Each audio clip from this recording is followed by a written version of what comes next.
Viewers like you make this program possible. Support your local PBS station.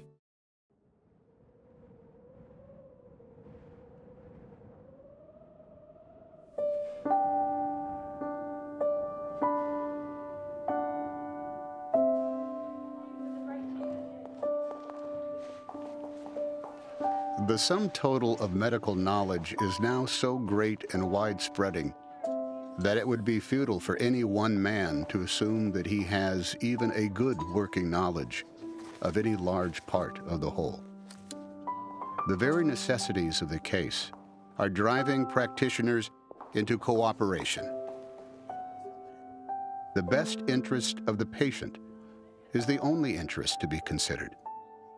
And in order that the sick may have the benefit of advancing knowledge, union of forces is necessary. Will Mayo.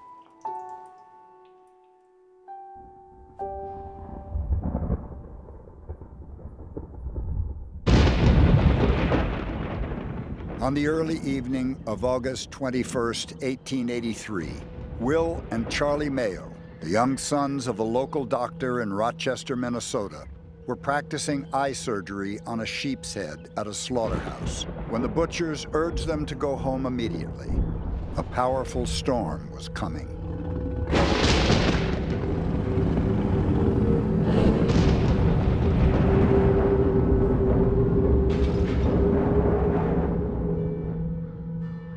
One of the worst tornadoes in Minnesota history tore through the northern end of Rochester.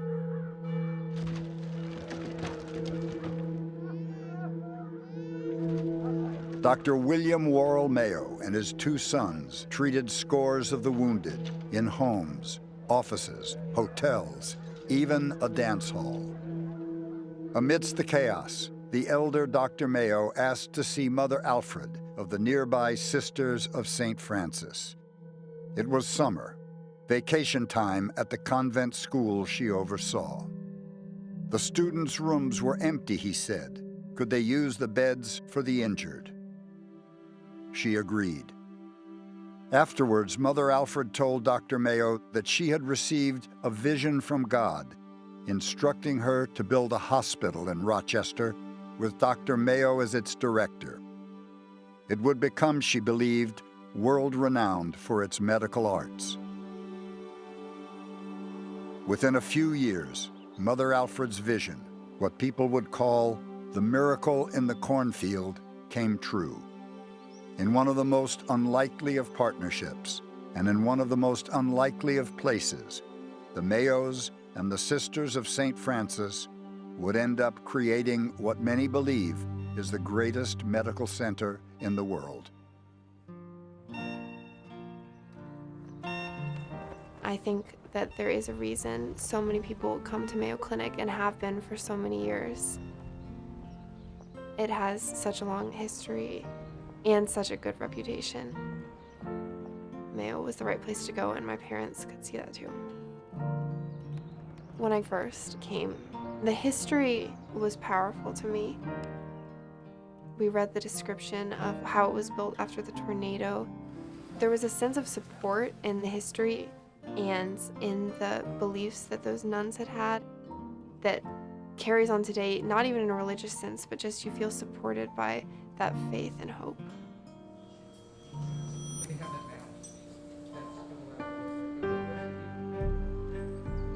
I was a child growing up in the Midwest, and the Mayo Clinic was a secular temple. It was something that we could all be proud of, even if we had no association with it. And it was there in Rochester, Minnesota, like it had risen up out of the earth in some way. When William Worrell Mayo and his sons began practicing medicine together in Rochester, Minnesota, a small town 90 miles southeast of Minneapolis, there were only a handful of doctors in the whole county. That three-person practice has grown into an organization employing more than 64,000 people, with campuses in Florida and Arizona and affiliates all over the world. For 150 years, the Mayo Clinic has been confronting age-old questions about our commitment to taking care of each other, about the role of money and profit in medicine, and about the very nature of healing itself. Imagine for a minute that you've been told that the doctors don't know what's wrong with you or can't help you. And then imagine, if you will, that you contact Mayo Clinic and Mayo Clinic says, we can help you. Imagine what that does for that patient in terms of hope and inspiration and opportunity going forward for healing. That's what this place is about. Without losing hope, there is possibility to overcome. Our very life is based on hope. So hope is very, very important for our survival. Each year, more than 1 million patients arrive at the Mayo Clinic from all 50 states and 150 countries. During any given 24-hour period, there will be as many as 14,000 patients, 9,000 examinations, and 300 surgeries. 5,000 lab specimens will be evaluated. 4,600 diagnostic procedures will be conducted, with 230 radiologists able to read the results and report back within 90 minutes. In an age when most doctors operate independently and are financially rewarded for ordering a battery of tests and procedures, every physician at the Mayo Clinic is on salary, creating a culture that thrives on collaboration. Dr. Mayo had a simple philosophy he tried to impart to his sons. The needs of the patient come first. They wouldn't treat diseases. They would treat people. And they would do it with the Sisters of St. Francis. Medicine is a science, but how we interact is layered with all kinds of other issues, all of which have to do with health. And so if they don't have faith in the caregivers, if that patient doesn't have hope, we're going to have a lot of trouble, even attempting to make them better.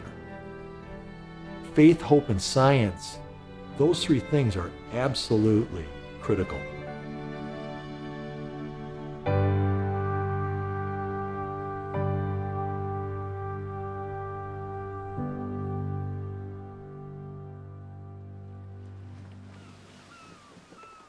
My own religion has been to do all the good I could to my fellow man, and as little harm as possible. William Worrell Mayo. One day in 1846, a 27-year-old aspiring doctor named William Worrell Mayo went down to the docks in Liverpool, England, and got on a ship headed to America. He had been born in 1819 to a middle-class family near Manchester. His father was a cabinet maker who died when his son was 7 years old, leaving his wife with 6 children to feed. At 14, W.W., as he would be known, became a tailor's apprentice, where he gained experience with a needle and thread that would prove invaluable. He was small, just 5'4", wiry and formal, with memorably piercing blue-gray eyes.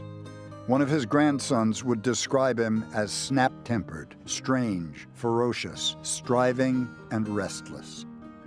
He had studied with the famous chemist John Dalton, who promoted the theory that all matter is composed of atoms. Dalton was also a Quaker, and he instilled in W.W. Mayo a commitment to the scientific method, to hard work, and to social justice. When W.W. arrived in America, his first job was as a chemist at Bellevue Hospital in New York City, where he saw the full range of human suffering. Hospitals were places where the perception was that's where you go to die. There really were almost no rules or regulations. They weren't sterile places, and there really weren't doctors as we perceive of them today. There were no standards in terms of education for individuals that claimed they were doctors. And also there were a lot of quacks that toured the country proclaiming cures for this disease or that disease. Determined to be a real doctor, W.W. enrolled at the Indiana Medical College. After graduating in 1850, he married Louise Abigail Wright, a 25-year-old strong-willed woman who would become his first assistant. They moved to Lafayette, Indiana, where he opened a practice in a small drugstore. When W.W. contracted malaria, he left the mosquito-infested marshes of Indiana, telling Louise he was going to keep going until I get well or die. By the time he arrived in St. Paul, Minnesota, he was well. But wherever he traveled, there were either too many doctors or not enough patients. So for the next 10 years, he worked as a surveyor, riverboat pilot, newspaper publisher, and veterinarian. The Civil War brought Mayo's travels to an end. At age 43, he was appointed examining surgeon for a regional enrollment board on the edge of the frontier in Rochester, Minnesota. When Louise and their children caught up with him in January of 1864, she told him, "No more. We're not moving again." Although 2 of their children died in infancy, they would eventually have 2 daughters and 2 sons, Will and Charlie, whom they would raise in medicine, the boys remembered, like farm boys on a farm. While W.W. Mayo was trying to determine who was fit to fight for the Union Army, thousands of other doctors were practicing on the battlefield a medicine that was almost medieval. Most of them had never seen a bullet wound, let alone performed surgery. Many sharpened their scalpels on their boots, carried surgical tools in their pockets, and used their own saliva to wet the silk used for sutures.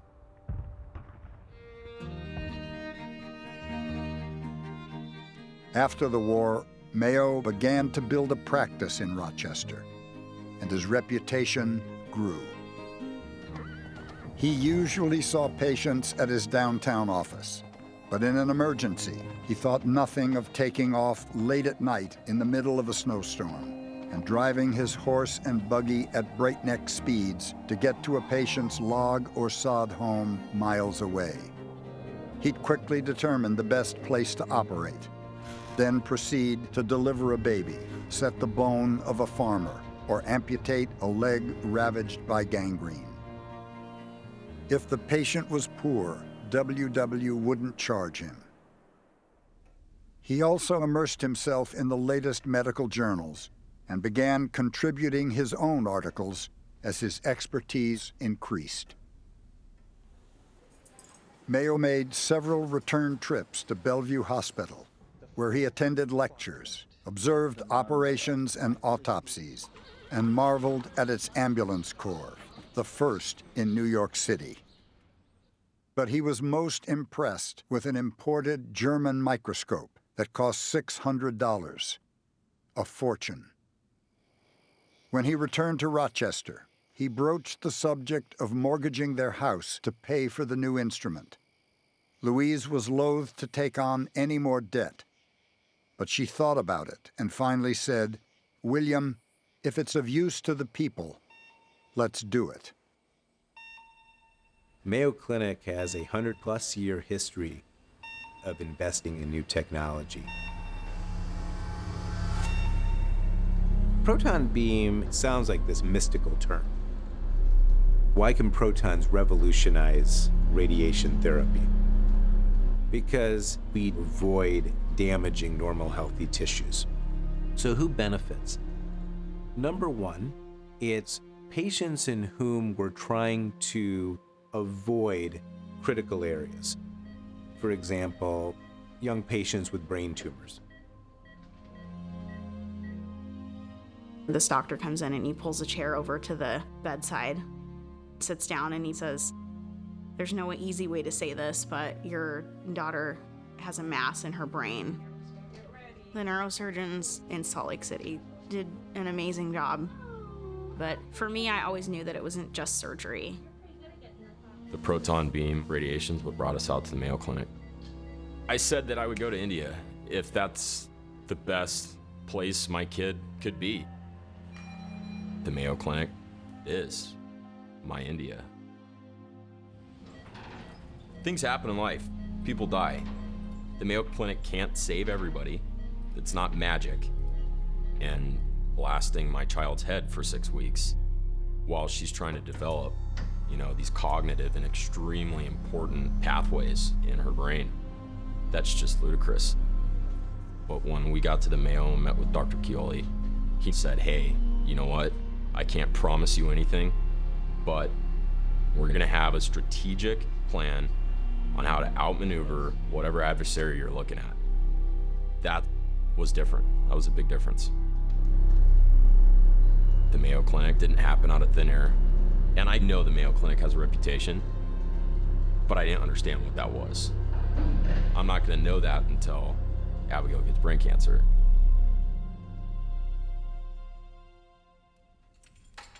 When I was 10 years old, Father was removing an ovarian tumor.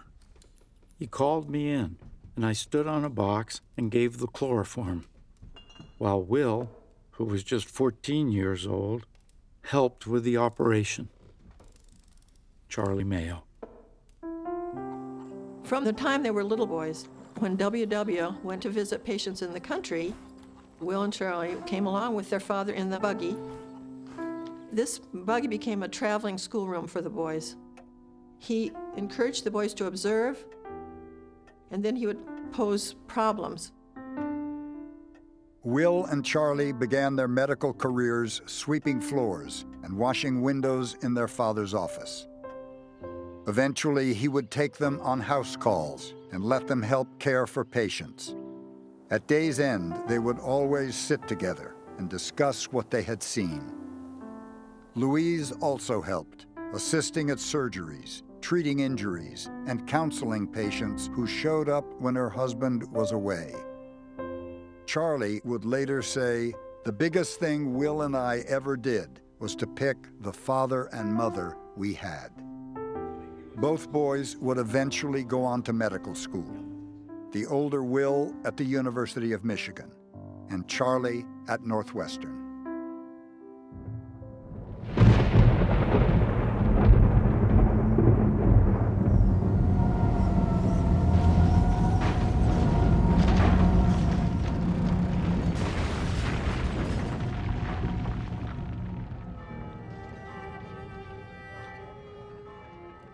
More than 20 people died in the tornado that swept through Rochester that summer day in 1883, and dozens more were injured.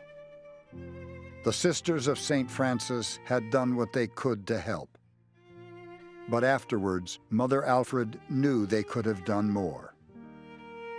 Then she had her vision of building a hospital, a place, she insisted, that would be open to all sick persons, regardless of their color, sex, financial status, or professed religion.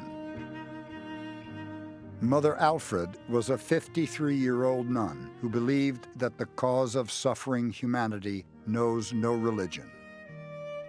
Dr. Mayo was a 64-year-old agnostic who, a newspaperman remembered, defended Darwin by the hour. Both were stubborn and impetuous, driven by a desire to serve. Mayo was certain Mother Alfred would be unable to raise the money. She could buy the land she wanted just west of town for $2,000, but the building would cost at least $40,000. But if she did succeed, he reluctantly agreed to lead its medical staff and perform all his surgeries there, while still running his practice downtown. He thought, there's no way they're going to raise $40,000. And she was convinced, she knew the sisters would raise that money, and she would hold him to that. They shook on it. Mother Alfred and William Worrell never drew up any legal documents. Their word in that handshake meant everything. For the next 100 years, every agreement between the Mayo Clinic and the Sisters of St. Francis would be made that way. Mother Alfred and the nuns set to work. They saved every penny they could from tuitions at their school. They gave music lessons as well, embroidered linens, chopped their own wood, made pillowcases out of flour sacks, and ate the plainest of meals. After 5 long years, in August of 1888, construction finally began. Meanwhile, Will and Charlie, having both graduated from medical school, were beginning to play a major role in their father's practice. They had become passionate advocates for a new procedure developed by a Scottish surgeon named Joseph Lister, based on the theory that germs caused infections. Most American doctors were skeptical. In 1881, President James A. Garfield had died not from his would-be assassin's bullet, but from his doctor's filthy, unwashed hands. But the Mayos were convinced. They designed and equipped the operating rooms for the new hospital specifically to take advantage of the latest innovations in sterilization. There was an air of curiosity and imagination all the way from the beginning of the history of the clinic, looking for new methods, new science, new techniques. They were both forward-looking and conservative at the same time. On September 30th, 1889, the day before the new facility was to officially open, the Mayo brothers performed eye surgery on a man from Olmsted County. He was the very first patient admitted to Rochester's brand new hospital. It was called St. Mary's. So with no more fanfare than just a blessing, the hospital was open, patient was admitted, had surgery, and the only thing it says about him is he got well and went home. From the outside, St. Mary's was an impressive, modern-looking 3-story brick building.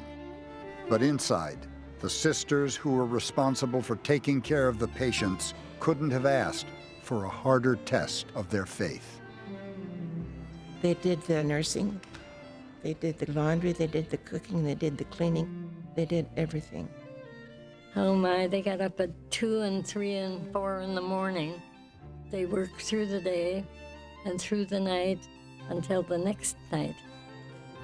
And a lot of times they gave up their beds so that there would be beds for patients. The nuns who lived and worked at St. Mary's had trained as teachers, not nurses. Edith Graham, a Rochester native who had completed nursing school, joined the Mayo's downtown practice on 3rd Street. But she ended up spending most of her time a mile away at St. Mary's, where she took care of patients and shared her knowledge with the sisters.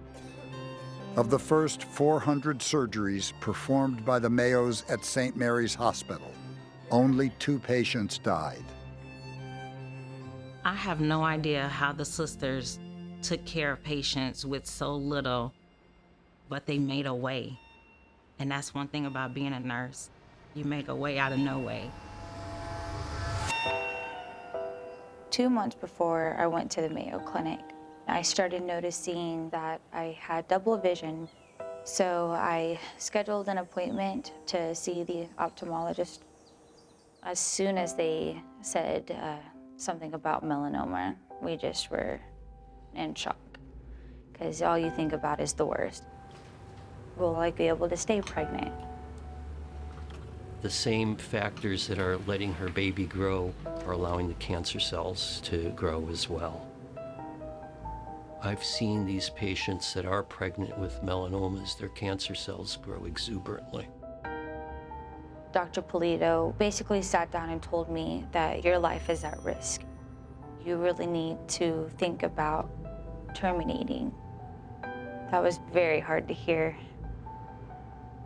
What came in my head was, is there another way? Can you just take my eye, please? Just don't take my baby. But he told us that he is good with the eyes. He's not good with the babies. But he already had the appointment scheduled with the OB.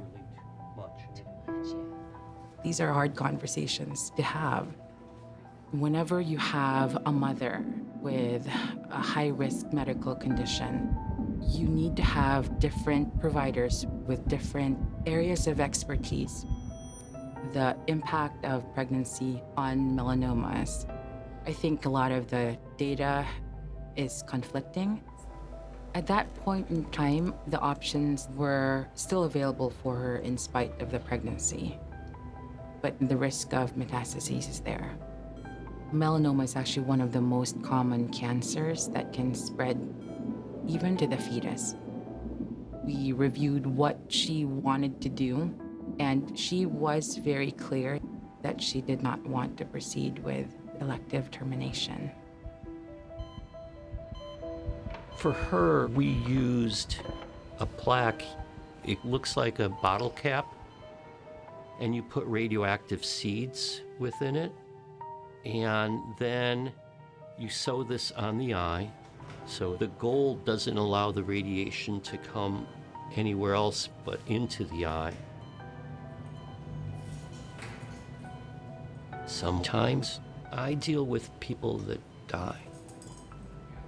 I feel that the only way that I can give them hope is if I know in my heart of hearts I'm trying to push the boundaries. Now it's kind of a wait and see whether the melanoma cells are responsive. How are you? We came to find out Nothing in the liver. about my melanoma and see if it shrank. Chest x-ray is fine as well. And the tumor is starting to shrink. Fantastic. My radiation worked. And so now that the melanoma is shrinking, it's basically dead now, which is very nice. It's pretty interesting that the first case done at St. Mary's was removal of an eye for an eye cancer. Throughout the 1890s, as Will and Charlie Mayo took over their father's practice, the brothers remained inseparable. They walked to work together. They made decisions together. They built their first homes next to each other. And they shared a bank account, both signing checks simply, Dr. Mayo. While they both performed all kinds of surgeries, Charlie specialized in delicate operations on the head and neck. Will, like his father, focused on abdominal and gynecological procedures. Will was authoritative, clear-minded, visionary, a perfectionist. Charlie was more easygoing, less intimidating, friendly. They had their disagreements, but never in public. With them, it was never I. It was always my brother and I. Will and Charlie, people in town said, were married to the practice. But like their father, they were also both married to strong women. Will's wife, Hattie, who had grown up in Rochester with the brothers, was shy and formal. An artist, she mostly stayed out of medical affairs, but would end up designing their houses and serving as a hostess to doctors and dignitaries from all over the world. Charlie married Edith Graham, the nurse who was instructing the sisters at St. Mary's. She was the opposite of Hattie, feisty, outgoing, and an integral part of the Mayo's practice. The first time Sister Joseph was asked to assist at examining a patient, she ran into a corner of the room and stood facing the wall, outraged and ashamed because the man was naked. She told Nurse Edith it was impossible for her to be a nurse. She planned to transfer back to teaching immediately. But Edith convinced her to stay, and in less than 3 years, Sister Joseph was head of the hospital. Sister Joseph Dempsey was the second in a long line of formidable women who would lead St. Mary's Hospital. working closely with the Mayos, but also maintaining the sisters' independence and their values. She served as Dr. Will's main surgical assistant for 25 years and became so skilled that she would continue with an operation when he turned away to explain something to visiting doctors or students.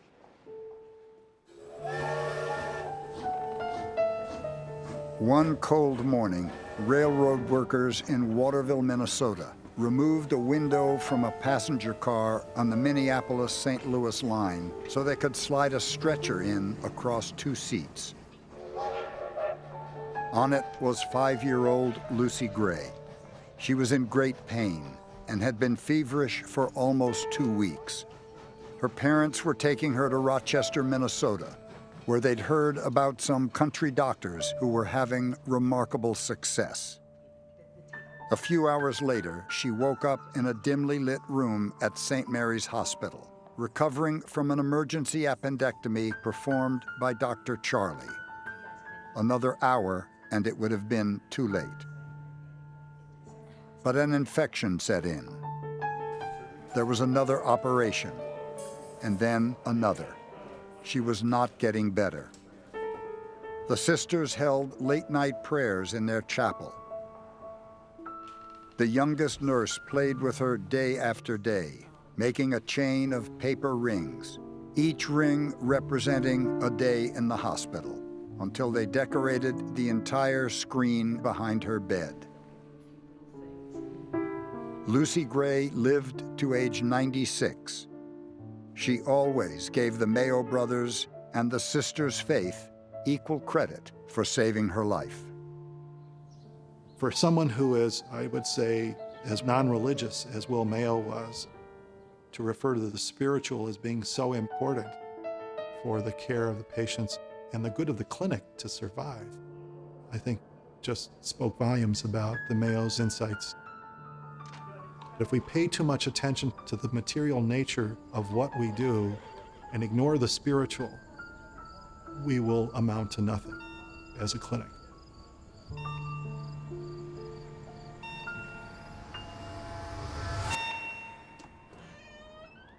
All of a sudden, your whole world done changed on you.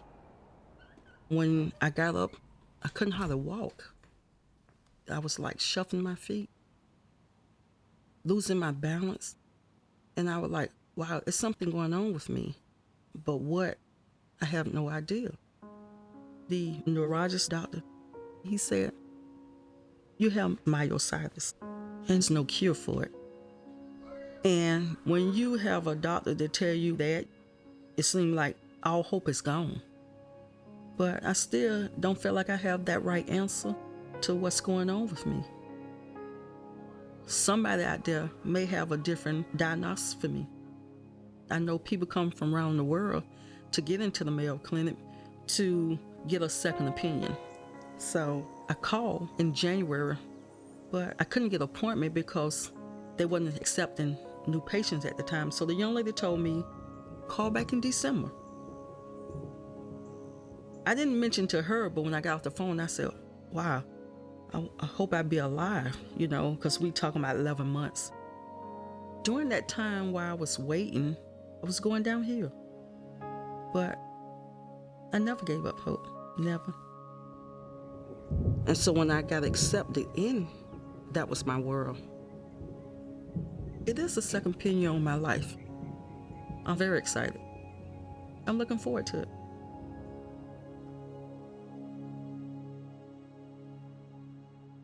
The people will demand, the medical profession must supply, adequate means for the proper care of patients, which means that individualism in medicine can no longer exist. Will Mayo. In the late 19th, early 20th century, medicine was highly individualistic. If you were a doctor, you held your skills close to the vest. You were afraid of losing money or prestige or patients. That autonomous doctor brings to his practice and to the service of his patients the knowledge and experience he has alone. He misses the opportunity to enrich that. And when you're talking about healthcare in people's lives, the value of somebody else's additional knowledge or experience could mean the difference between life and death. By 1892, the elder Dr. Mayo was 73 years old. His sons were confidently in charge. He decided to step back from his practice to indulge in his other varied interests. He became a Minnesota state senator, loved to travel and tinker with machinery. To handle the ever-increasing volume of new admissions at St. Mary's, the Mayo brothers began to bring other doctors, including a woman, into their 3rd Street practice to examine and diagnose patients prior to surgery at the Sisters Hospital. The arrival of these specialists signaled something new and fundamentally transforming, a collaborative approach to medicine.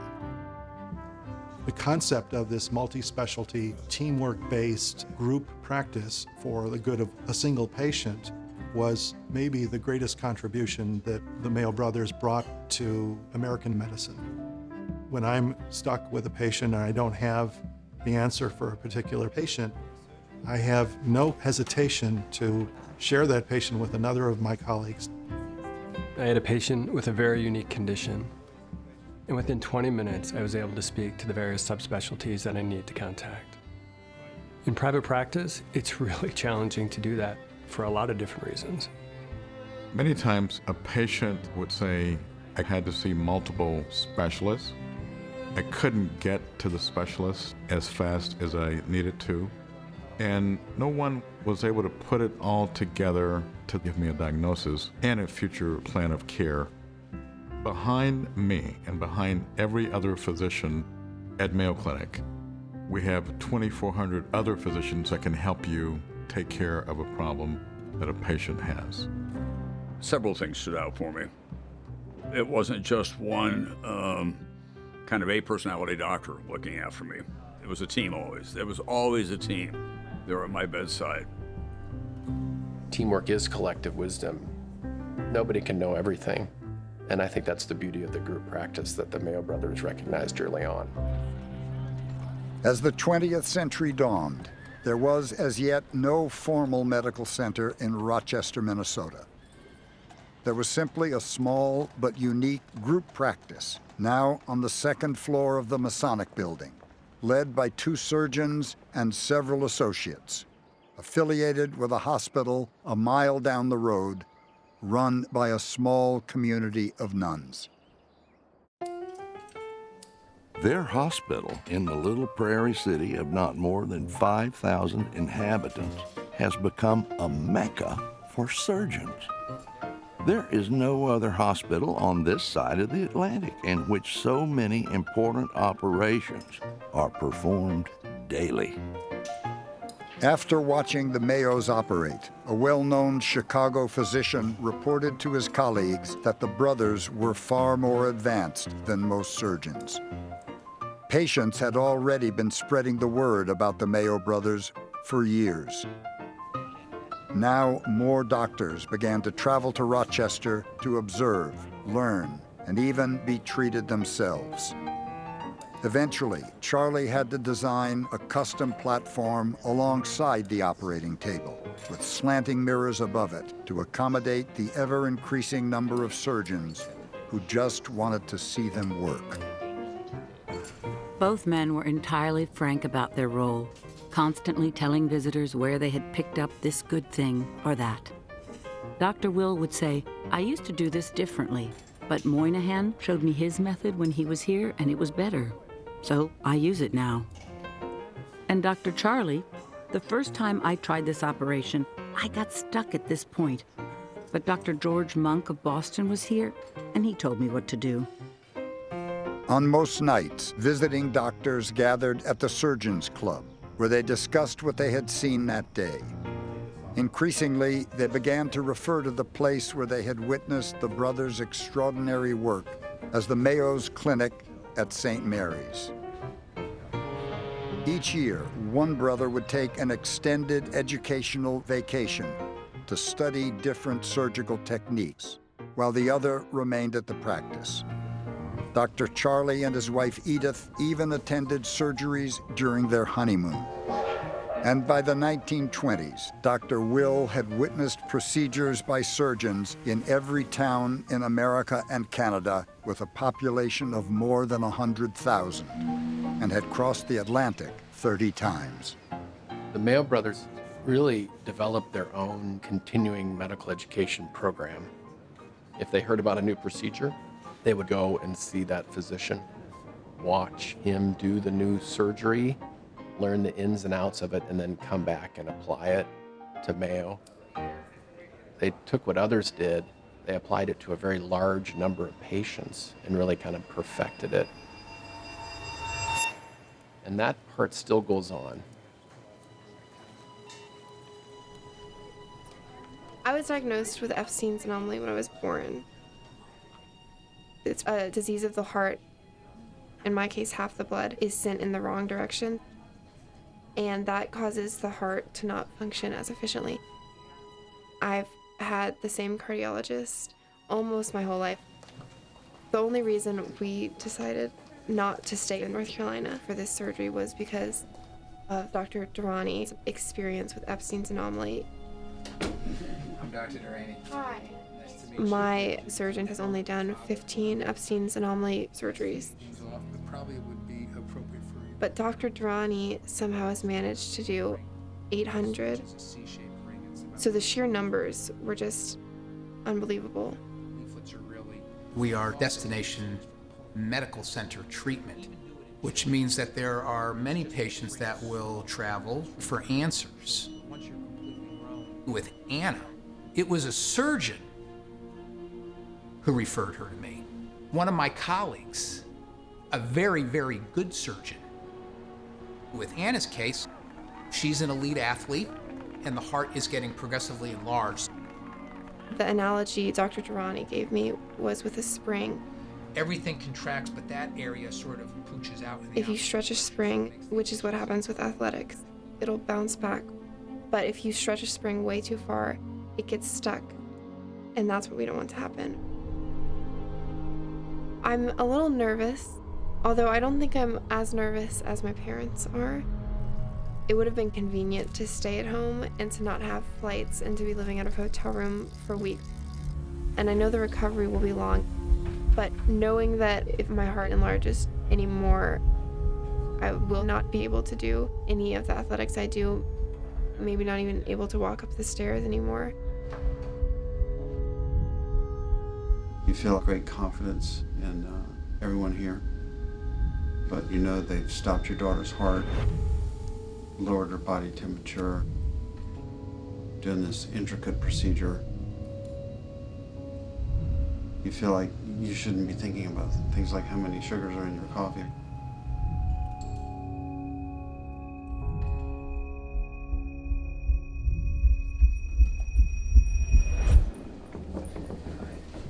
Okay, we're all done. My nurse just brought me a rock. This is the rock she gave me.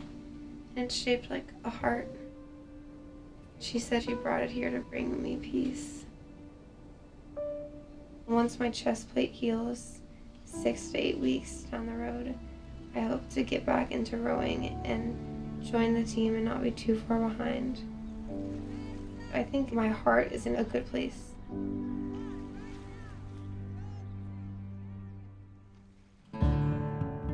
In 1901, the Mayo brothers hired a young doctor, Henry Plummer, who had impressed them with his knowledge of blood diseases. They wanted to focus on surgery, but Plummer helped convince them that better, more advanced lab and diagnostic work would improve surgical outcomes, or perhaps make those surgeries unnecessary. Plummer immediately began modernizing the Mayo's labs and exploring ways to make all the patient information they were gathering more accessible.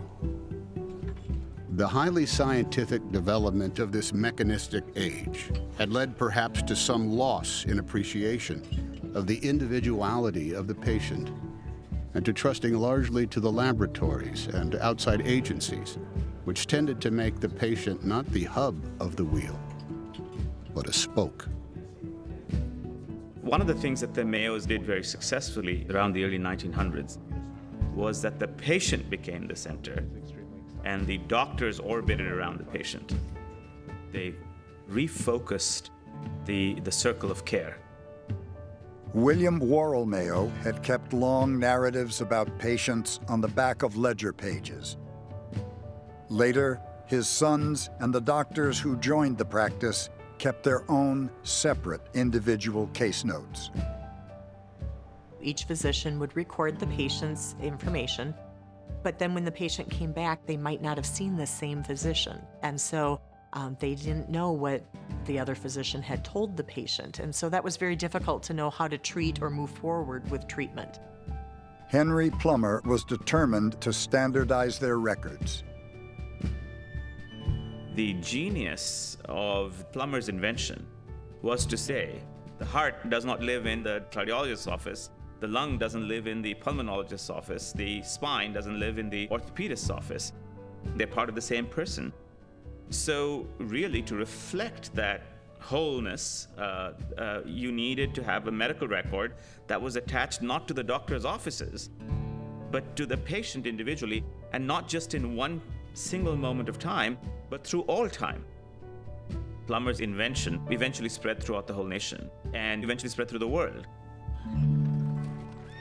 On July 1st, 1907, a 48-year-old housewife from British Columbia arrived in Rochester with intense nerve pain, fever, and chills.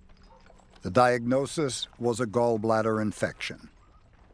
After a successful surgery, she went home. For Henry Plummer and his new system, she was patient number one. The Mayo brothers had also hired a pathologist named Lewis Wilson. Dr. Will challenged him to develop a reliable way to tell if a tissue was cancerous while the patient was still on the operating table. At the time, preparing tissue samples for analysis took days. Wilson developed an ingenious way to get specimens under the microscope in less than 2 minutes. On a bitter day in January 1905, Dr. Wilson took the pathology specimen, put it on the windowsill, froze it, and with a little bit of colored dye, assess in one stop whether or not the patient had cancer. Literally, in a matter of minutes, he could go back and tell the operating surgeon it's not a malignant tumor. Or, yes, the margins of the edges of the tumor you've taken out don't show any tumor. You don't have to operate further. That was really pioneered at the Mayo Clinic.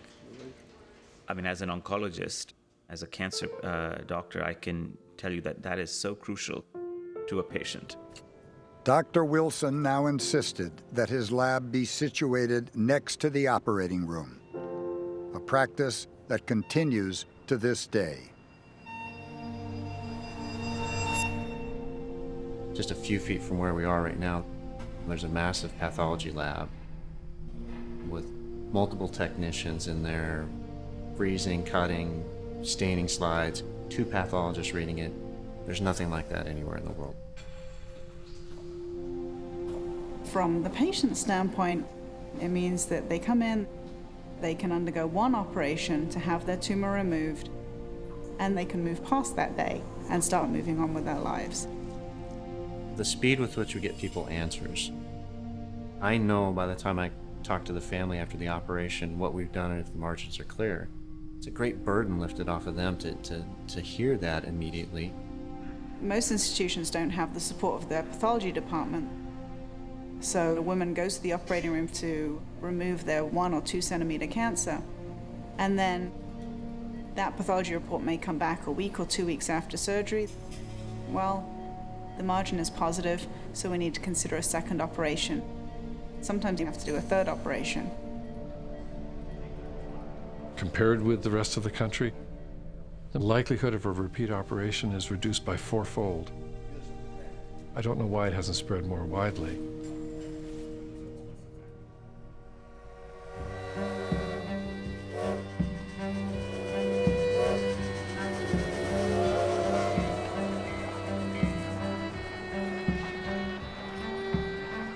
the Mayo's almost mythical reputation meant more patients.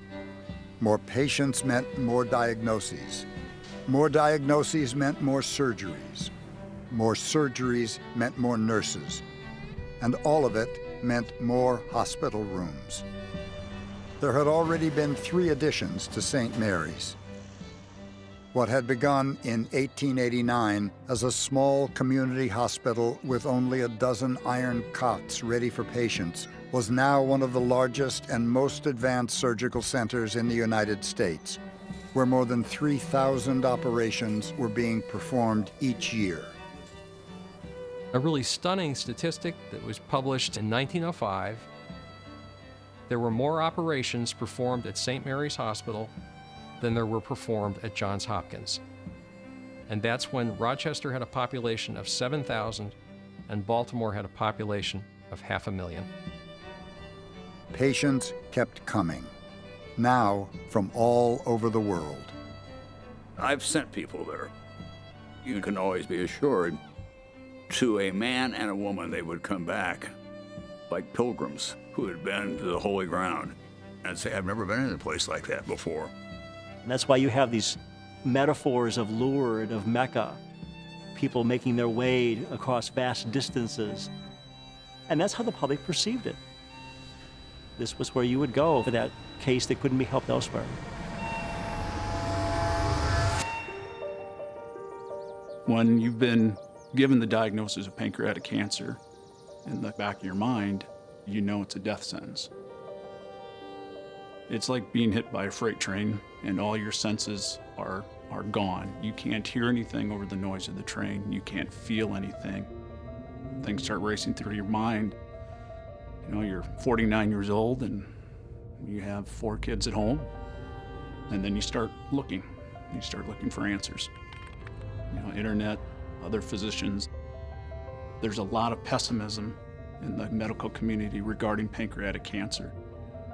And it was pretty clear, get your affairs in order.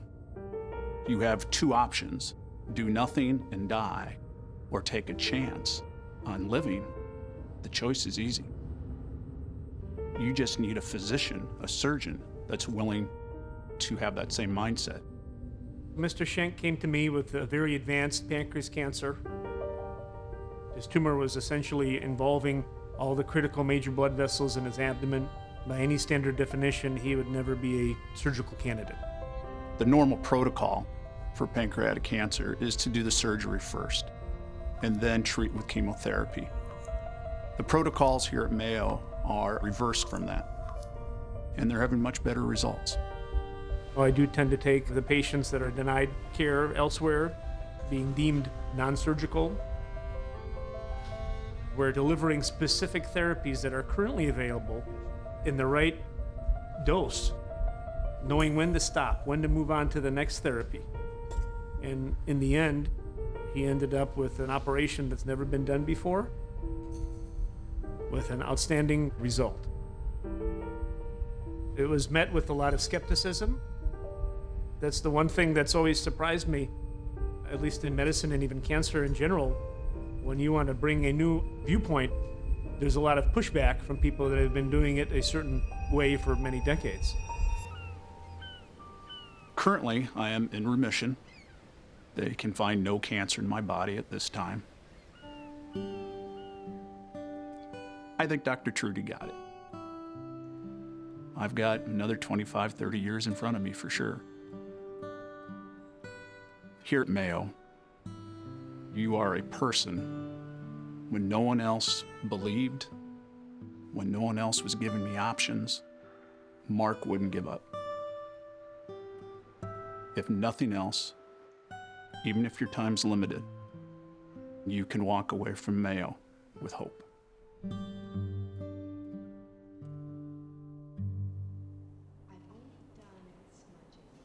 I think there are many things that really qualified the sisters to be nurses.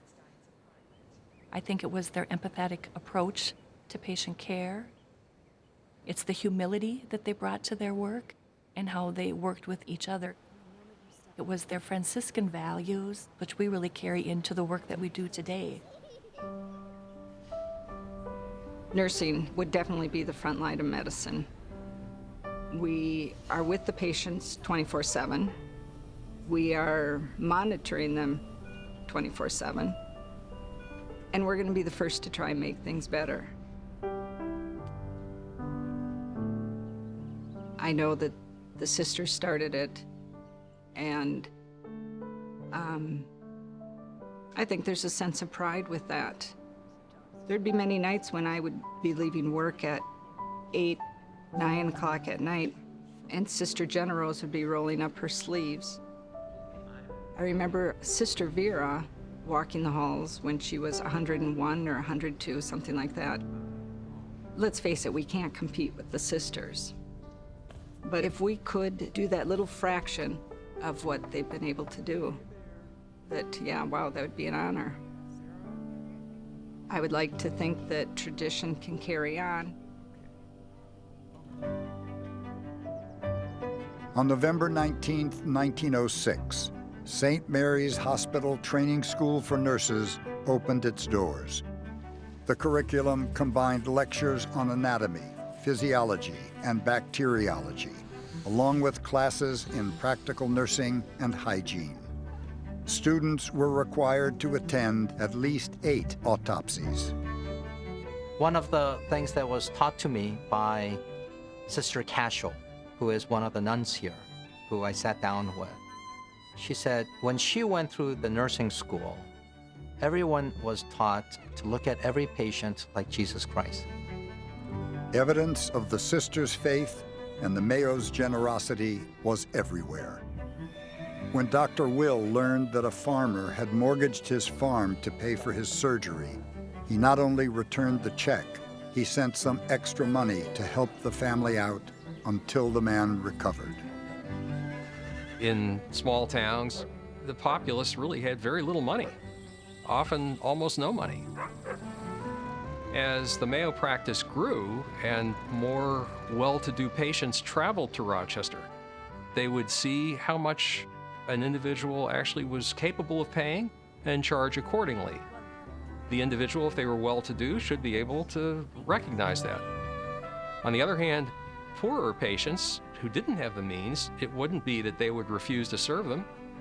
They used the sort of principle of Robin Hood, that they would take the fees that they got from the wealthy individuals and they would sort of spread those over and cover the cost of care for the poor. All along, the brothers maintained their exhaustive schedules. One visiting doctor claimed to have seen Dr. Charlie remove a cataract, tonsils, and a goiter, resect ribs after draining fluid from a patient's lung, perform a complex surgery to reconnect the stomach and intestines, treat a uterine abnormality, correct bow legs, and cut off bunions, all before going home for lunch. The gracious privilege is not often accorded mortal man, to live to witness the accomplishment, the culmination of his best wishes, his ideals. That this happiness had come to me after many days fills my heart with deepest gratitude and peace. In 1910, while trying to fix a machine he had constructed to make ethanol from corn, W.W.'s hand was crushed. His son, Charlie, had to amputate.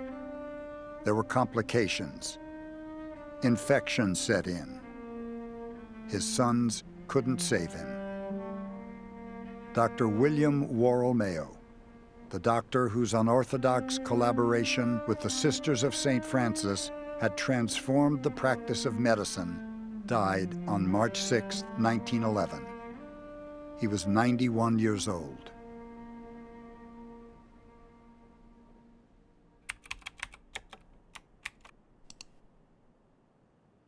Healthcare system's gone a bit overboard by assuming that consumerism and competition alone will somehow or other clean up everything. And it hasn't. And there's a great deal of frustration because of the way in which health insurance is organized. But the idealism is still there.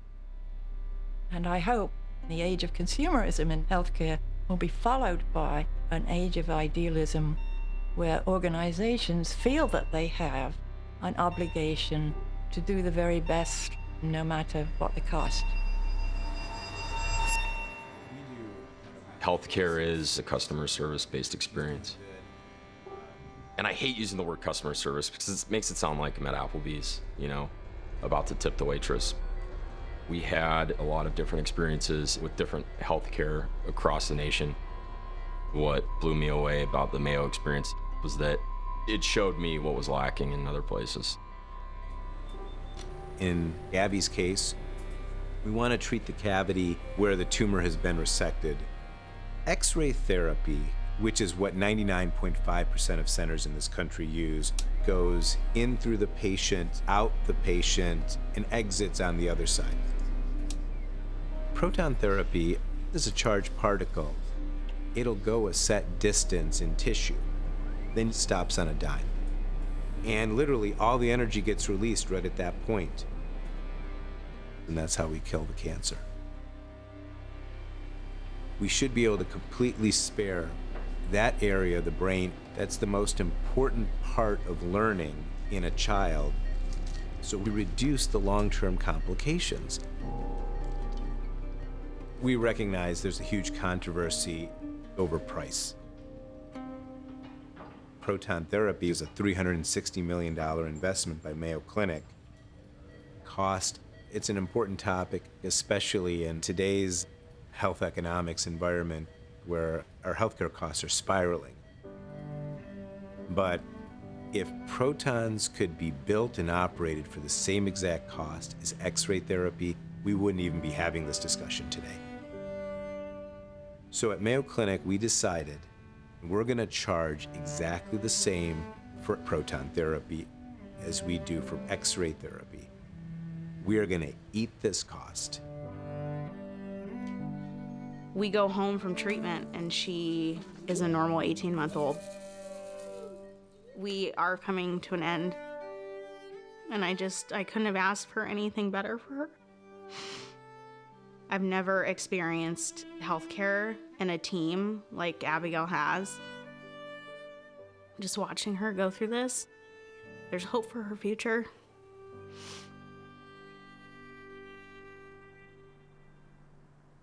By the time W.W. died in 1911, it was clear that the Mayo brothers' practice had outgrown its space in the Masonic Temple, as well as the temporary offices they had been renting around town. They needed their own building. The five-story structure designed by Henry Plummer opened on March 6, 1914. It stood on the site of W.W. and Louise's first home, where Dr. Charlie had been born 50 years earlier.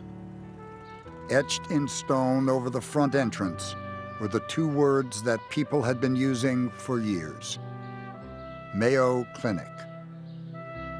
In addition to dozens of rooms for examinations, diagnostic procedures, and outpatient surgeries, there were clinical and research laboratories, a library, assembly hall, pathology museum, and an artist's studio to illustrate illnesses.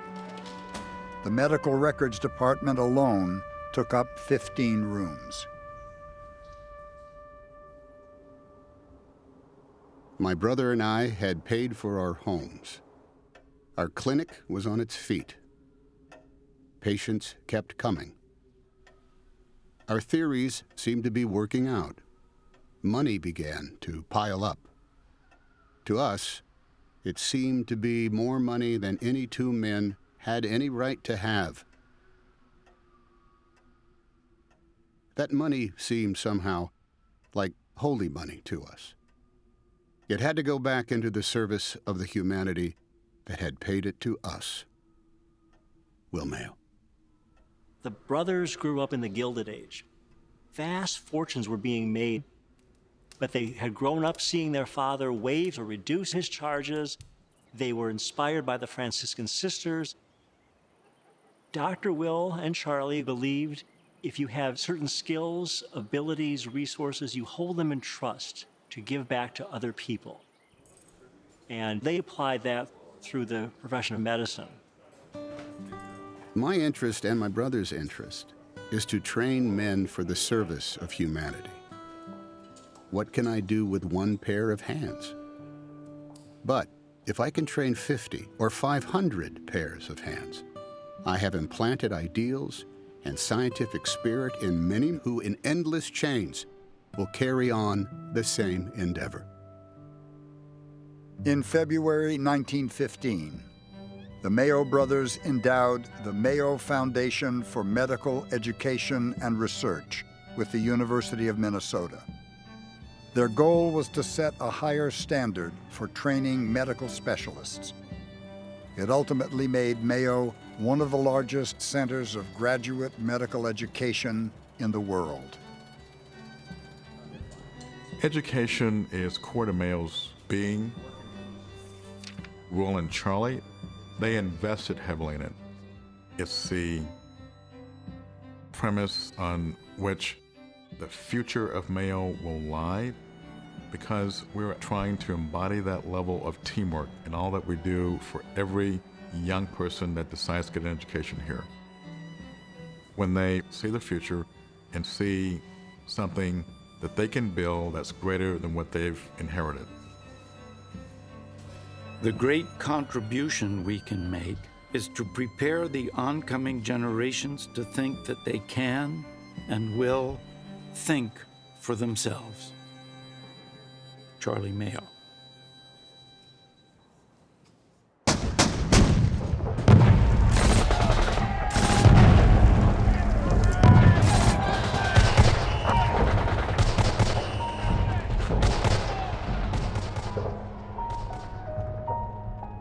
After the United States entered the Great War in 1917, a Mayo unit was set up in France near the Belgian border, where they cared for more than 7,000 soldiers.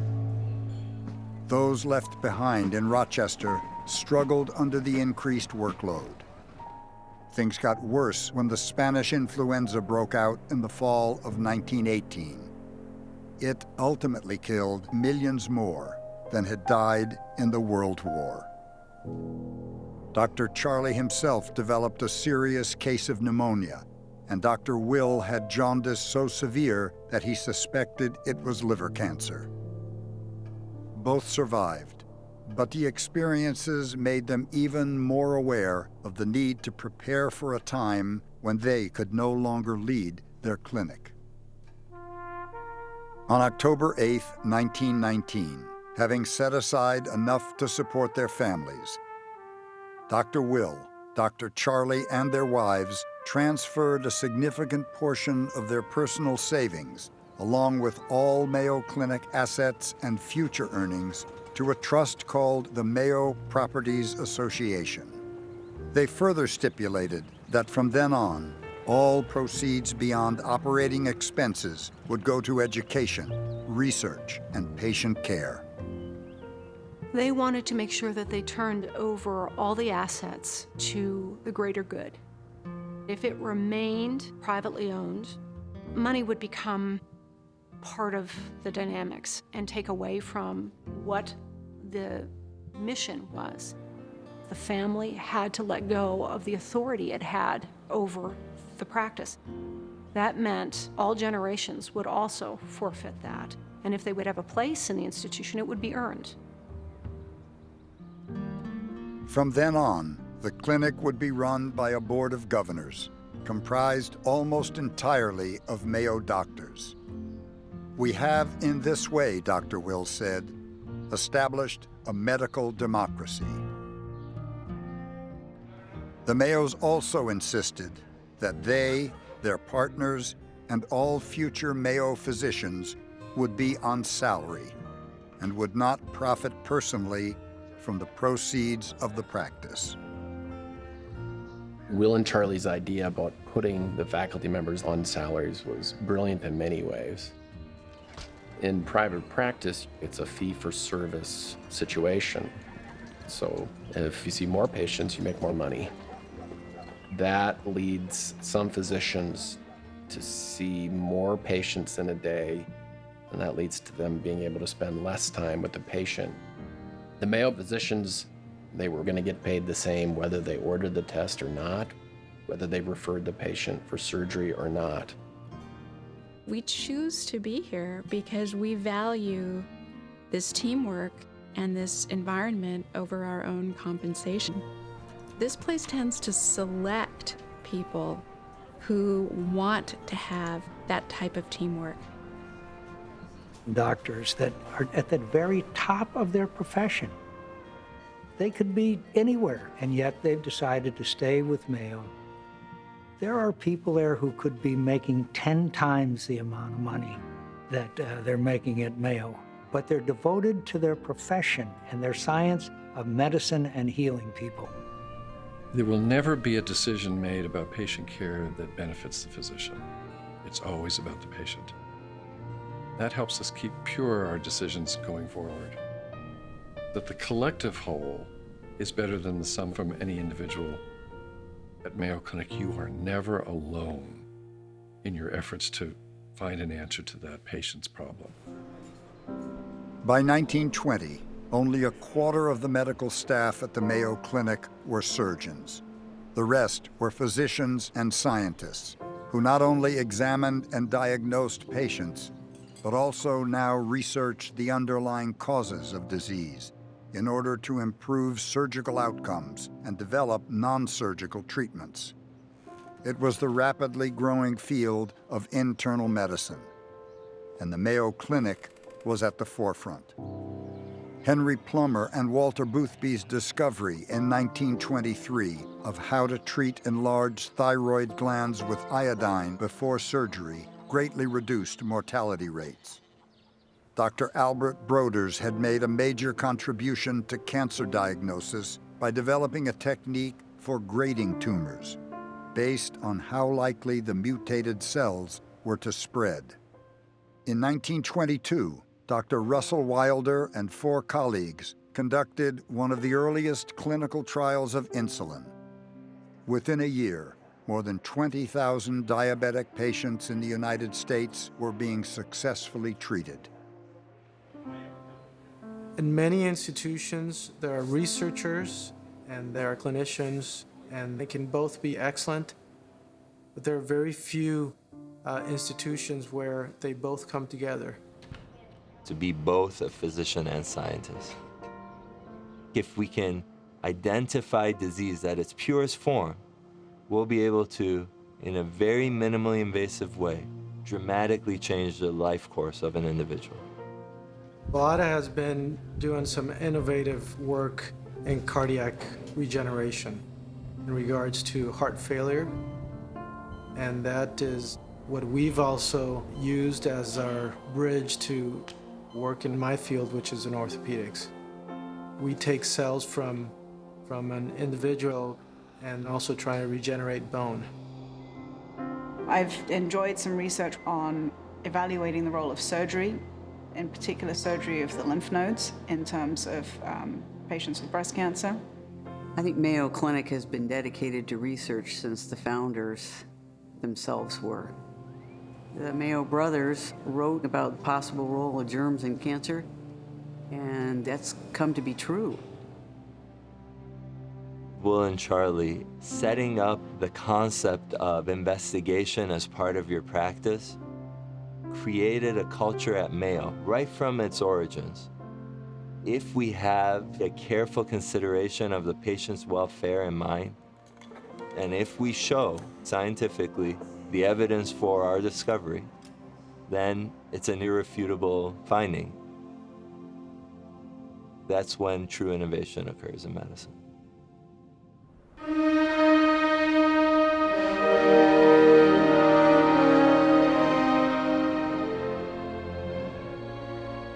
First time I noticed something was not quite right, the rehearsal started, and I started drawing a very slow bow. And for the first time ever, I noticed a little tiny shake in my bow arm. The arm that needs to have absolute perfect control. As a musician, that's when you start panicking.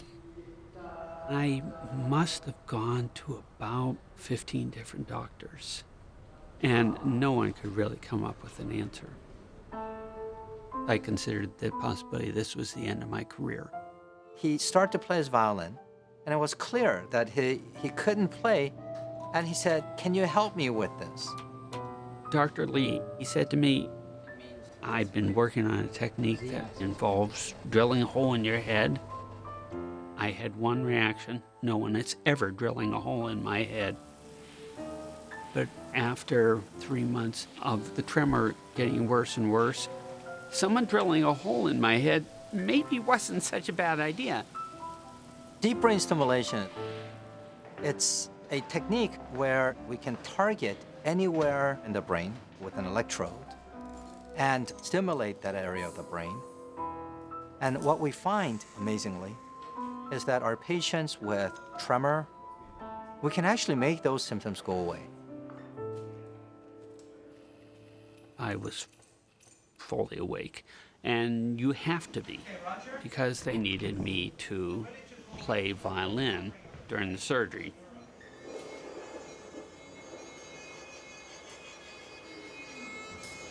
Very clearly he has tremor. Dr. Lee inserted the first lead, and I started to play, and the tremor was much better,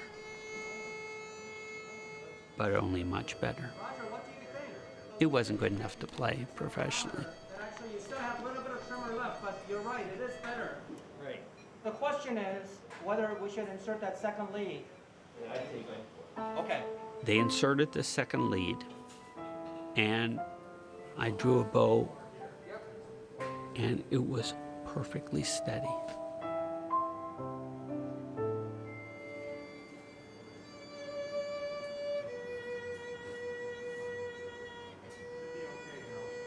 They give me this little control switch, which I always think is like a garage door opener, but I can actually turn myself on and off.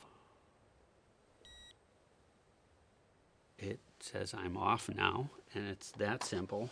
And if you wait about 5 seconds, then it really does kick in almost right away.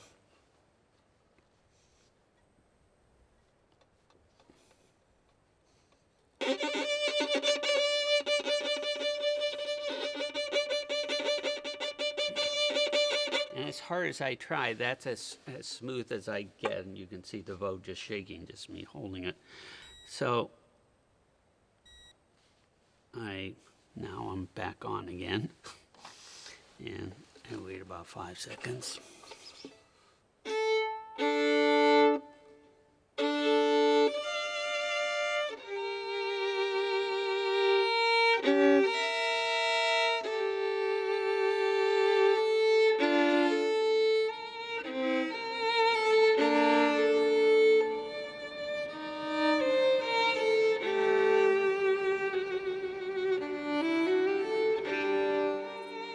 What we often say in the lab, patients are waiting. And so we have to discover the new cures today. That we're on a mission to help the patient in a timely fashion.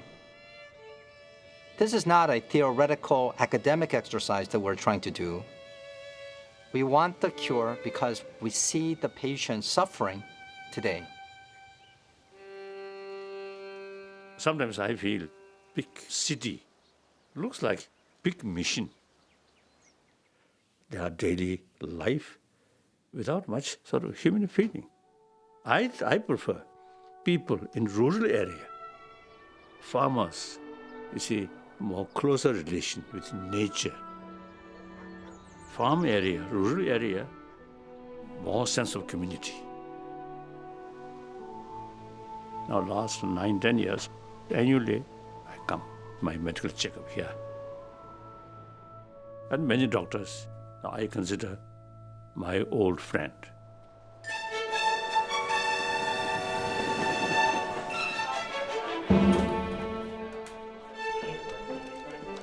When the patients really started in influx to the community, they saw that there was a need for additional hotels.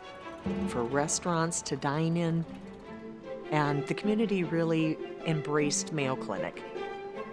It's where it is in Minnesota, and it reflects the values and it absorbs the values of Minnesota.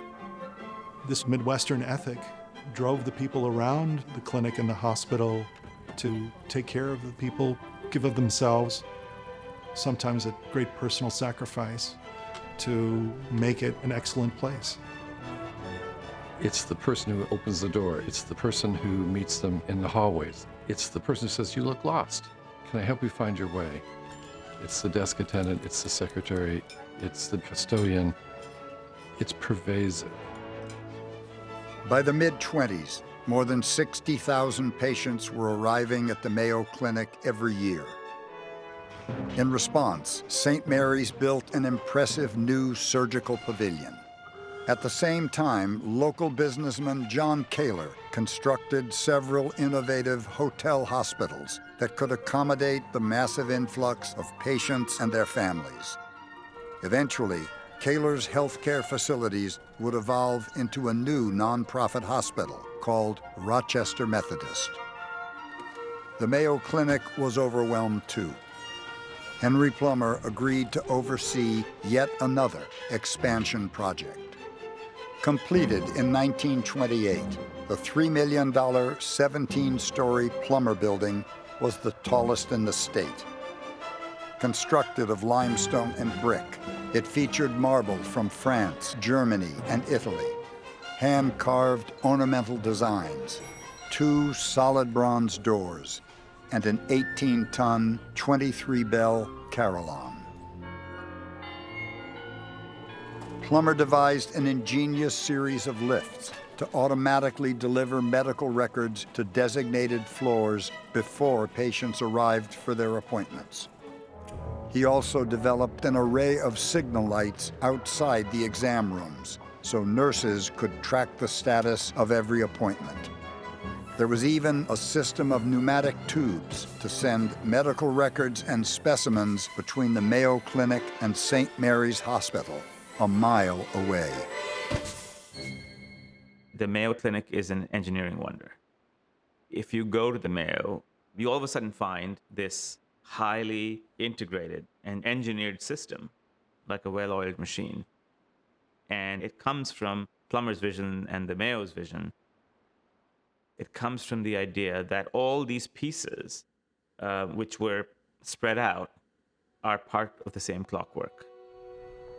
Medicine is both an art and a science, and both make appeal to the true physician. Charlie Mayo. The Mayos insisted on a degree of distinction in Mayo Clinic buildings. For many patients, this will be their encounter with beautiful architecture and design and art. That's so important to put them in a frame of mind of healing. Fast forward to Caesar Pelli, the designer of the Gonda building. He said healing begins when you walk in the door. Before you ever see your doctor, you have this sense, I've come to a good place. We have the piano in the lobby. We have performances. All this is part of the healing mission of Mayo.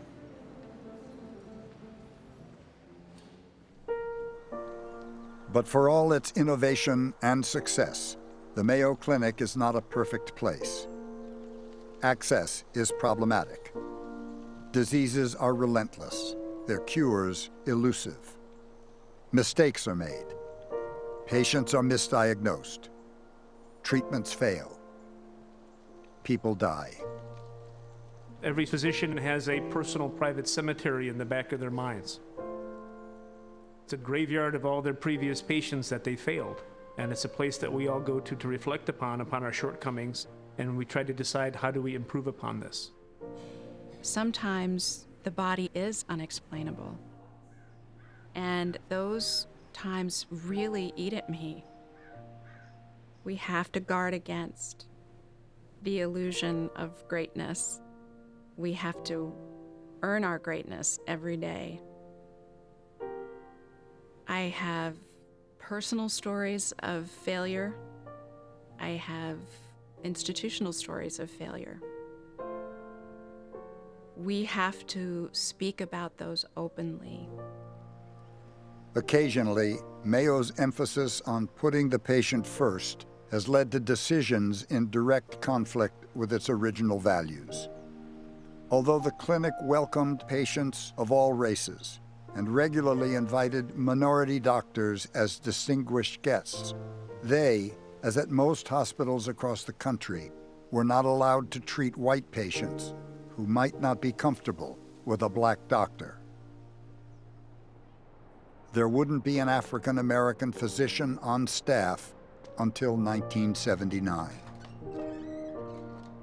It's a challenging point in our history that we have to acknowledge.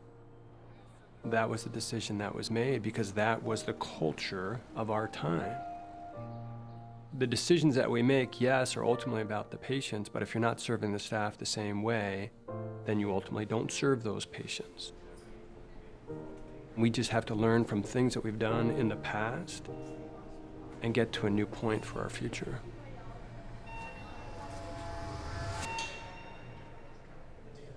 Here I am. I don't know if it's going to be the same diagnosis that I have myositis, or it might be something else. But I'm hopeful. The tips of my finger. The discussion with Dr. Connelly, she listened to what I was saying. I go to him like every 3 months. I haven't had that in the past. I mean, she took her time with me. She didn't rush me. She explained everything to me. And were you just getting progressively worse? Inclusion body myositis is a category of muscle disorders that are thought to be inflammatory. Okay. It's a tough one because it's kind of creepy crawly. It doesn't come on like gangbusters. It sneaks up on people. And don't let me push your head back. I noticed that they was on the ball of doing different stuff, you know, checking my blood, doing stuff that I felt like I should have had done in the beginning at an early stage, and it wasn't done like that. I come here, and they on the ball of boom, boom, boom, boom, doing this. 30 minutes, I'm on the road driving home, and Dr. Connelly called me, and she said, I got your test results back. I said, you got my test results back? Because normally when you take blood work, it takes a couple weeks before you can get your results back. And she said, well, it does look like you have diabetes. And she said, have they ever told you your white cells was high? The blood work was important, and her white blood cell count is markedly elevated. And then another thing. For Mrs. Kelly, I'm asking for the hematologist to see her, and I'm asking for the endocrinology department to see her. I think we will be able to give her a definitive answer. I'm still most suspicious that she has this inclusion body myositis, but it's possible that the elevated white blood cell count could be affecting her muscles. That has potentially nothing to do with her muscle disease. Now, interestingly enough, but it might. They found that your white count is high. May be indication for a low-grade leukemia, one that sometimes is associated with these muscle inflammatory processes. So we may have leukemia. Cause. That was not something that I thought was gonna be told to me. It was devastating. It's quite likely that she may have had it at least for 10 or 15 years, or could be even longer. Glomerular cell leukemia had been associated with this inclusion body myositis. So we approached her condition with some chemotherapy directed to the leukemia and another medication directed to the myositis. I went for 8 weeks, and I felt like it worked in the beginning. Then my husband lost his job, and I wasn't able to continue to go to the Mayo Clinic because I lost my insurance. And so I had to seek other places. What other option do you have? Trying to get in to see someone, it's a battle, you know? Who wants for somebody like me to come in and I got all these problems. The main thing come out their mouth, how would you like to pay for this? You know, things cost money. And the Mayo Clinic, it's not free. But if I was able to continue treatments, I felt like the Mayo Clinic was my hope to help me. I visited with her after she had lost her insurance and was able to examine her and determine where we stood with her treatment. Then her condition doesn't seem to have improved that much at this point. You know, sometimes it doesn't work like you want it to in the beginning. I got weaker. But he looked me dead in my eye. He said, you can live a long life. You can live a long life with leukemia. So I hope it's not gone. They did all they could do for me. I thank them from the bottom of my heart to give me answers to what I was looking for. You know, you just have to move on. That's what I'm trying to do now. I know in the beginning it was gonna be a journey, and it still is a journey. And hey, it's still going.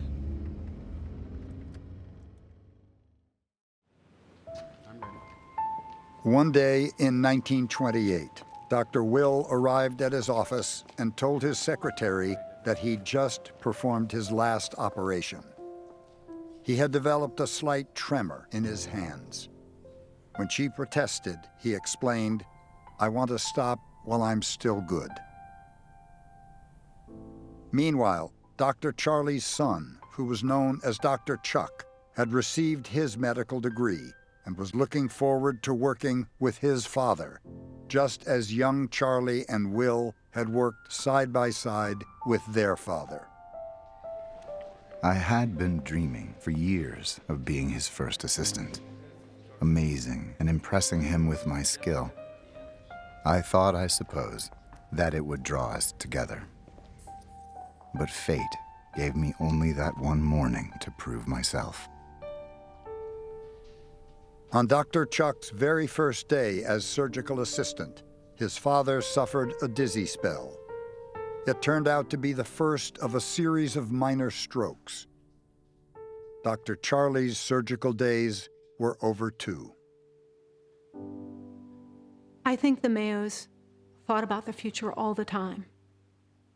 I don't think they ever looked back over their shoulder. I think it was always, I'll deal with what I've got in front of me, but how do I face the next thing? And what is the next thing? My friends, I want to talk for a few minutes with the people of the United States about banking. I want to tell you what has been done in the last... The Great Depression tested the Mayo Clinic as no other event. Doctors and staff accepted pay cuts to minimize layoffs. The clinic printed Mayo money in case employees needed help paying for rent and food. No one was turned away because of their inability to pay, but the number of patients seeking treatment fell dramatically. At St. Mary's, the situation was even more precarious. But having made vows of poverty, the sisters knew how to adapt. They raised turkeys and chickens, harvested acres of fruits and vegetables, and pasteurized almost 250,000 gallons of milk a year, which they not only used to feed their patients, but also shared with the many needy people who were arriving at their door begging for food. The reduced patient loads during the Depression did give doctors time to do experiments they had been putting off. Edward Kendall and Philip Hench began work that would lead to the discovery of cortisone, for which they would be awarded a Nobel Prize. Dr. Hugh Butt discovered that vitamin K could save the lives of patients with jaundice. And Dr. John Lundy established one of the nation's first blood banks.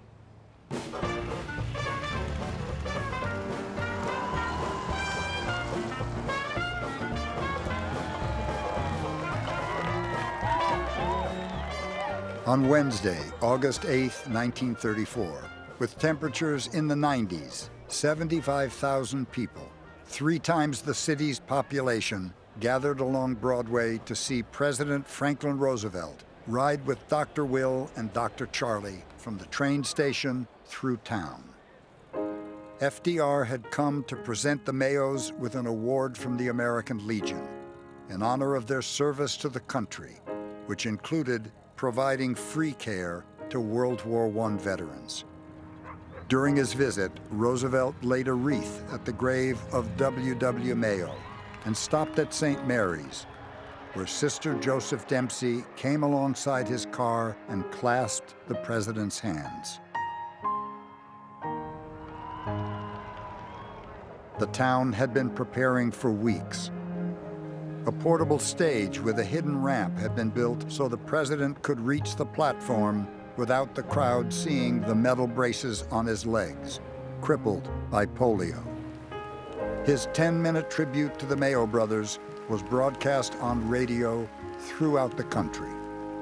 I hope that the people of Minnesota and of Rochester will not feel limited in their pride of possession when the nation which I have the honor to represent claims the right to call Dr. Will and Dr. Charlie by the good word of neighbor.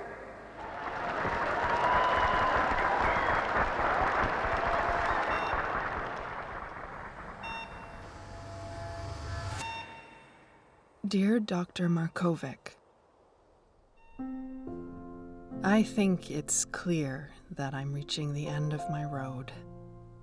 Our gratitude to you and the Mayo Clinic is beyond words. You always have believed in me and my future, despite the unbearable odds that have been against us. You gave me the gift of time, of months of life that I otherwise wouldn't have had. Countless times you gave my family and I hope when we had none. You are an inspiration and a godsend to your patients. Your favorite patient, Claire Richards.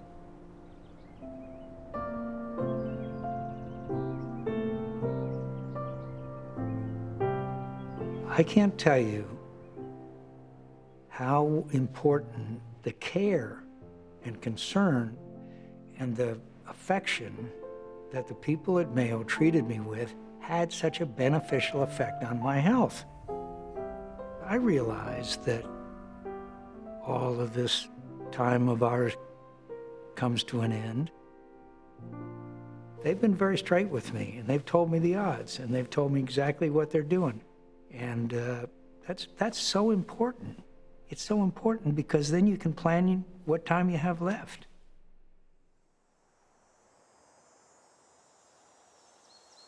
Will and Charlie Mayo now spent much of the winter in side-by-side adobe houses they had built in Tucson, Arizona. At 8 a.m. every morning, they would meet at Charlie's house to review news from the clinic. Well, Charlie once said, "This is quite a come-down for us, Will. They're doing better now that we're away." In 1938, the Mayo Clinic officially treated its 1 millionth patient. But there would be little else to celebrate. Sister Joseph, the resourceful 82-year-old leader of St. Mary's Hospital for 4 decades, had retired. She could still be found visiting patients at St. Mary's, particularly children, the poor, and alcoholics. But early that next spring, she came down with pneumonia and died on March 29, 1939, surrounded by her Franciscan sisters. In April, Dr. Will began having stomach pains. An X-ray showed it was cancer. The man who had operated on so many abdominal tumors now had a tumor of his own, removed by a Mayo surgical team. Will seemed to be recovering, but then his brother Charlie came down with a serious case of pneumonia. Granddaddy was sitting straight up in a high-back, rose-colored chair. His glasses had slipped low on his nose, and his mouth allowed soft air to escape. Granny was leaning over him. "Isn't he beautiful?" she said. "Isn't he the most handsome man?" I asked her what she was doing. She said she was memorizing his face in case he leaves me first. I want to remember what he looks like. Dr. Charlie died on May 26, 1939. Not long after Father died, Uncle Will noted with professional interest that he was becoming jaundiced. He diagnosed it at once as metastasis in his liver. He went about his death in the same practical, crisp manner, with no self-pity. He summoned the family. "I've had a good life, and this is all right. I'm not going to have any further medication except some morphine for the pain. I'll say goodbye to you now." On July 28th, Dr. Will died. It must have been a tremendously solemn time at Mayo Clinic to lose those three leaders. An awful lot of people believed that when the Mayo brothers died, that the clinic would go into decline. And it didn't. Others believed that as change occurred in society, that the need for the Mayo Clinic and its success would go into decline, and none of that happened. The clinic has grown and has flourished long after the Mayo brothers left this earth.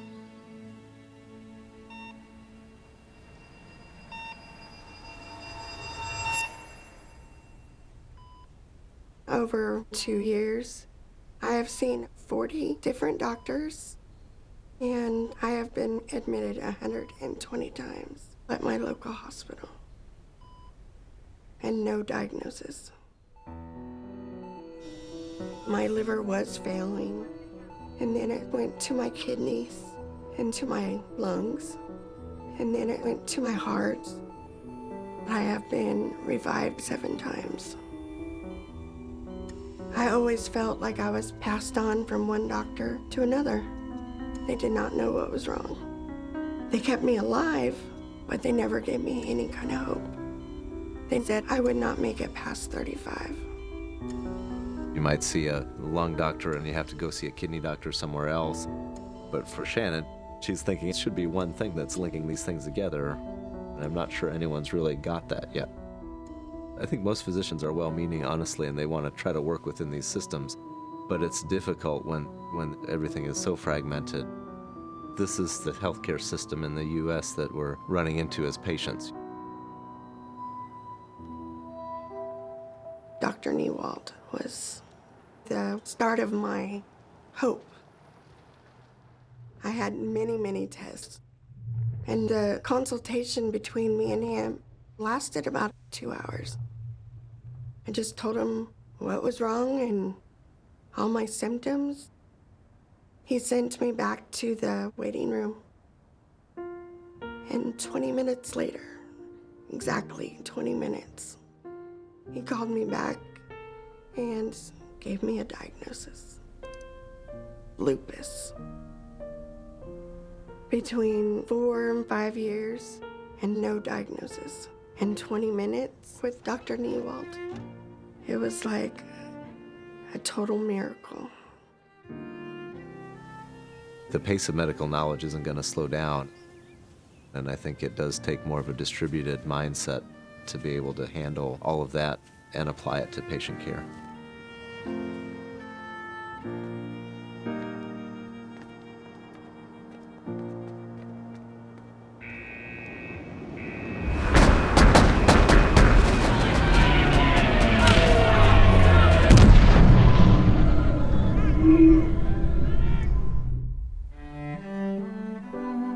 The Mayo Clinic sponsored several medical teams during the Second World War, including one in the Philippines. Led by Charlie's son, Dr. Chuck, It built hospitals in the jungle where they treated both Allied and Japanese soldiers. In the new Medical Sciences Building, a top-secret aeromedical unit developed an inflatable G-suit that protected Allied pilots from blacking out on steep dives. The aeromedical unit had cost the Mayo Clinic $2 million. They charged the United States government $1. In the years ahead, Mayo doctors and nurses would help assemble MASH units for the Korean War, devise plans to deal with potential mass casualties during the Cold War, and after 9/11, developed a rapid test to diagnose anthrax. Mayo doctors also used the first CT scanner in the country, pioneered the use of computers in operating rooms, performed the first series of successful surgeries using a heart-lung bypass machine, developed one of the first combined liver-heart transplant programs. And the Mayo Clinic has helped the medical community accelerate the pace of stem cell, gene-based, and other individualized therapies. The greatest asset of a nation is the health of its people. The medical profession can be the greatest factor for good in America. Our failures as a profession are the failures of individualism, the result of competitive medicine. It must be done by collective effort. Will Mayo. The biggest challenge facing the Mayo Clinic and every other hospital and doctor in America would be the question of cost and delivery of health care. For more than 50 years, as the country argued over what it owed its citizens, the Mayo Clinic would struggle to remain true to the values W.W. had instilled in his sons. With Medicare and Medicaid, everybody was to have good health insurance. Well, that didn't actually work out as planned. There were supposed to be health maintenance organizations. That didn't work well. There was supposed to be regional health planning, and that didn't work. Most recently, we've had this consumer-oriented movement. Competition will bring down costs, will make it more efficient. Well, that hasn't worked. It's appalling how little they know in Washington about how it really works. The most important thing that our lawmakers can learn from the Mayo Clinic system is it's the team effort. That everybody is involved, not just in the treatment, not just in the diagnosis, but also in the system and how it operates, trying to keep costs down. Citizens of the United States expect and deserve a sustainable, high-quality healthcare system that brings innovation and research to their needs when they need it. One of the messages from Mayo's history is that you can be entrepreneurial and competitive and idealistic and put the patient first, all at the same time. And that is the message now that leaders of these organizations all across the country are trying to tackle. We're not trying to solve healthcare. We're trying to do it. From a healthcare professional's perspective, this is medicine. This is what it was supposed to be. We'll do what's in the best interest of the patient, and the rest of it will fall into place. The Mayo is on a historic pedestal, but it needs to be maintained, not just dusted like a sculpture on a pedestal, but really maintained in a way that the physiology of the institution remains active and viable and vital. It's an island of excellent medical care, and that has its problems. How to translate that model into extremely diverse communities has remained a huge challenge. In 1986, St. Mary's Hospital, the Mayo Clinic, and Rochester Methodist Hospital merged as an integrated center of medicine with total assets of $1 billion. At the time when we were merging, The lawyer wanted a copy of our contract with the Mayo Clinic. And I said, well, I'm sorry, we don't have a contract with the Mayo Clinic. He said, oh, you must have a contract someplace. And I said, no, we have never had a contract with the Mayo Clinic. He said, well, how do you function? How do you get along? And I said, well, I'm not being facetious, but if there's a problem, the departments concerned about it get together. They discuss possible solutions. They decide what is the best solution, and both parties set about doing it. And he looked at me and he said, you just destroyed a profession. I said, good. We know who we are with the sisters, but we don't know who we'd be without them. The Mayo Clinic, which started in a frontier doctor's office in a small Minnesota town, would go on to create medical centers in Jacksonville, Florida, and Scottsdale, Arizona, the regional Mayo Clinic Health System, the Mayo Clinic College of Medicine and Science, and a worldwide network of like-minded hospitals, all dedicated to working together to find new ways to perfect the Mayo's belief that the needs of the patient must always come first. I don't think it's a miracle in the cornfield. I think it's what humanity should be, where people do the right thing, not because they're looking for money, not because they're looking for fame or glory, but they do the right thing. People need to have the Mayo Clinic. They require that we exist. They need a place like this in America, in the United States, that offers hope, where sometimes hope isn't offered elsewhere. I think what the Mayo does is not peddle hope. What it peddles is excellence. Hope is a consequence of excellent delivery of medical care and integration. It is a consequence of being able to be the most thoughtful, the most excellent, the most incisive in medicine. A lot of people have a sense that the Mayos are with us today, so they don't feel remote to us at all. And we have a sense that whatever we're doing, maybe they're looking over our shoulder, and it keeps us on our game. I look through a half-open door into the future, full of interest, intriguing beyond my power to describe, but with a full understanding that it is for each generation to solve its own problems, and that no man has the wisdom to guide or control the next generation. Will Mayo.